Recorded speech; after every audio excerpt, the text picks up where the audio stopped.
19年になります。卒業して、大学病院残って、で、その後もサッカーに入ったので、2軒目ですね。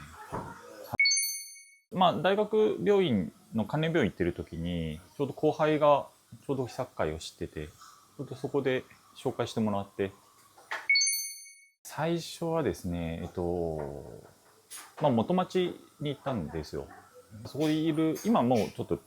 自分で開業していらっしゃらないんですけど、その先生とも話したりとかして、やっぱりちょっとすごい勢いがある先生だったんで、ここなんか楽しそうだなっていうので、自分のやりたいことも、やっぱり久坂先生やらせてくれるっていうのもありますし、やっぱり自分で開業する大変さも分かってるんですけど、やっぱりそれ以上のものがやっぱ法人で楽しさだったりとか、自分のやりがいがやっぱあるので、それで多分このままずっと長く入れるっていうところ